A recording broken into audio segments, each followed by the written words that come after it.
Hi everyone.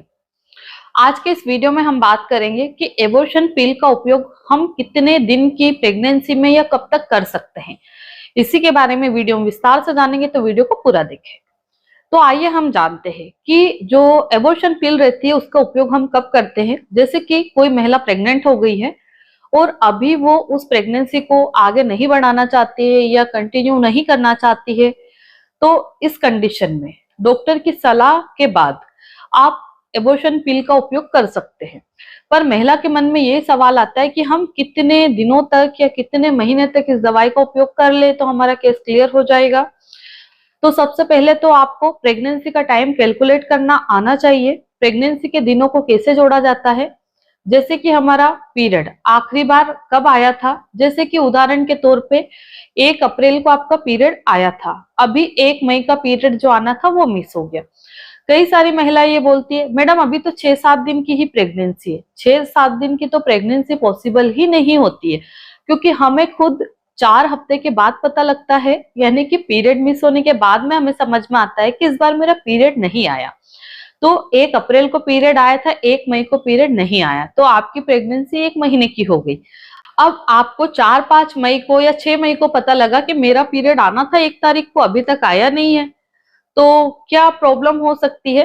तो ऐसे में जब हम प्रेगनेंसी टेस्ट करते हैं और उसमें आप 2 टिक देखते हैं, यानी कि 2 लाइनें पॉजिटिव टेस्ट देखते हैं, तो जिनको बच्चा नहीं चाहिए वो तो बहुत घबरा जाते हैं कि अरे अभी मैं क्या करूंगी, मैं तो इस चीज के लिए रेडी नहीं हूँ, या अभी तो अनवांटेड प्रेगनेंसी हो गई है। तो फिर ऐसे में महिलाओं को क्या रहता है कि तुरंत उन्होंने सर्च किया कि कौन सी दवाई आती है, अपने फ्रेंड सर्कल में पूछा, अरे मैं प्रेग्नेंट हो गई हूँ, अभी क्या करूं, है ना।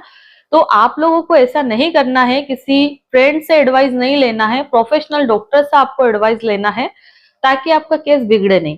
कई सारे पेशेंट आते हैं दवाइयां खा करके, मैडम दवाई खा ली, पीरियड नहीं आए या थोड़ा सा आया बंद हो गया, अब मैं बहुत ज्यादा स्ट्रेस में हूँ, पैनिक हूँ, मुझे सफाई नहीं करवाना है ना। तो इस तरह के बहुत सारे केसेस आते हैं डॉक्टर के पास में। फिर डॉक्टर बोलते हैं कि आपने डॉक्टर से सलाह ली, तो पेशेंट बोलते नहीं, मैंने तो मेरी फ्रेंड से बोल के दवाई खा ली थी। तो ऐसा नहीं करना है। आपकी फ्रेंड की बॉडी अलग है, आपकी बॉडी अलग है। आपकी फ्रेंड का केस क्लियर हो गया, इसका मतलब ये नहीं है कि आपका भी क्लियर हो जाएगा। तो जैसे ही आपका पीरियड मिस होता है तो 1 महीना हो जाता है, उसके बाद 4-5 दिन ऊपर होते हैं, तो वो 4-5 दिन नहीं, वो 35 दिन कैलकुलेट होंगे आपके। तो जनरली हम लोग 41 डेज या 42 डेज पे आप मेडिसिन ले सकते हैं, ज्यादा से ज्यादा, यानी कि तो मिनिमम है। पीरियड मिस होने के 2-3 दिन बाद आपको दवाई नहीं लेना है।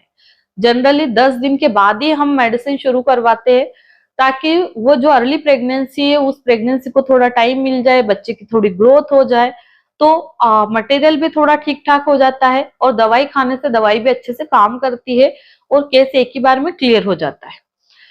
अब हम बात करें कि मैक्सिमम कितने डेज तक हम इसका उपयोग कर सकते हैं, तो जनरली 9 वीक तक हम इन मेडिसिन का उपयोग करवा सकते हैं। पर मैं आपको यही कहूंगी कि डॉक्टर के सुपरविजन में 9 वीक की प्रेगनेंसी में हम ये दवाई दे सकते हैं। ऐसा नहीं है, अपनी मर्जी से नहीं लेना है। ये वीडियो सिर्फ आपके नॉलेज के लिए बनाया गया है कि अगर आपको ऐसी तकलीफ होती है तो आप क्या कर सकते हैं, क्योंकि बहुत सारी जगह रूरल एरिया है या मेडिकल फैसिलिटी प्रॉपर तरीके से नहीं है, तो वहां पे लोग बहुत ज्यादा परेशान होते हैं। फिर वो कोई भी केमिस्ट के पास या अपने दोस्त से दवाई मंगवा करके खा लेते हैं। अगर ऐसी कोई प्रॉब्लम है आपके पास में कि आपको प्रॉपर नॉलेज भी नहीं है, कोई हेल्प भी नहीं हो पा रही है, तो मेरे भी ऑनलाइन कंसल्टेशन अवेलेबल है। अपॉइंटमेंट बुक करके आप मुझसे बात कर सकते हैं। जो भी प्रॉब्लम है आपको, वो सारी आप मुझे बता सकते हैं।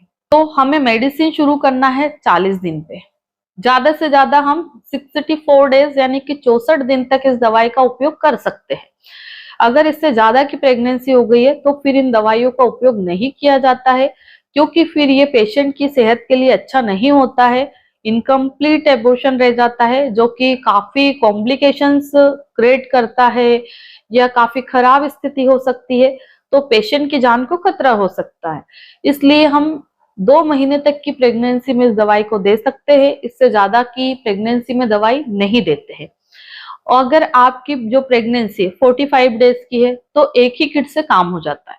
पर कई बार जैसे आप 55 डेज में या 60 डेज में या 62 डेज में अगर इस दवाई को ले रहे हैं, पूरा एक किट आपने रिपीट कर लिया, यानी कि 5 टेबलेट्स आपने खा ली, इसके बाद भी अगर आपको प्रॉपर तरीके से पीरियड्स नहीं आ रहे, ब्लड क्लॉट पास नहीं हो रहा, तो ऐसे में जिन डॉक्टर से आप ट्रीटमेंट ले रहे हैं, डॉक्टर आपको और भी आगे मेडिसिन से देते हैं कि आप ये मेडिसिन और लीजिए इतने इतने हावर के गैप में, ताकि जो भी अंदर में कचरा बचा है वो अच्छे से साफ हो जाए और आपको कोई तकलीफ ना आए। साथ ही में आपको खून बढ़ाने की दवाइयां भी चलती है, इन्फेक्शन की मेडिसिन भी देते हैं, ताकि जो कचरा निकल रहा है वो कहीं इन्फेक्शन ना फैलाए और आपको आगे की फ्यूचर प्रेगनेंसी में कोई प्रॉब्लम ना आए। यहाँ पे महिलाओं का एक सवाल ये भी आता है कि मैडम अगर थोड़ा बहुत कचरा बच भी गया तो उससे हमें क्या ही नुकसान होगा। तो आपको ऐसा नहीं सोचना है, थोड़ा सा कचरे से भी बहुत सारे नुकसान हो सकते हैं।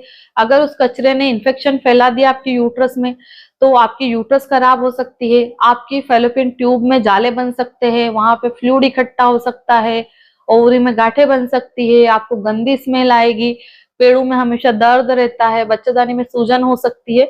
तो कभी भी खुद डॉक्टर बनने की कोशिश नहीं करें, जो भी प्रॉब्लम्स है डॉक्टर से साझा करे, डॉक्टर को बताए, तो डॉक्टर समझ के आपको अच्छे से ट्रीटमेंट, ताकि आपको फ्यूचर प्रेगनेंसी में कोई प्रॉब्लम नहीं आए और आपकी बॉडी भी सेफ रहे और आपकी यूट्रस भी बिल्कुल सही सलामत रहे। तो इस वीडियो में हमने जाना है कि हम कितने दिन तक इस दवाई का इस्तेमाल कर सकते हैं। तो जनरली हम पीरियड मिस होने के 10 दिन पे शुरू करवाते हैं और ज्यादा से ज्यादा हम 2 महीने तक की प्रेगनेंसी में मेडिसिन का उपयोग कर सकते हैं। अगर 2 महीने से अबव की प्रेगनेंसी हो गई है तो फिर आपको दवाई नहीं लेना है, डायरेक्ट आपको डीएनसी या फिर सर्जिकल एबॉर्शन कराना चाहिए डॉक्टर के सुपरविजन में। अपनी मर्जी से कुछ भी नहीं करना चाहिए। धन्यवाद।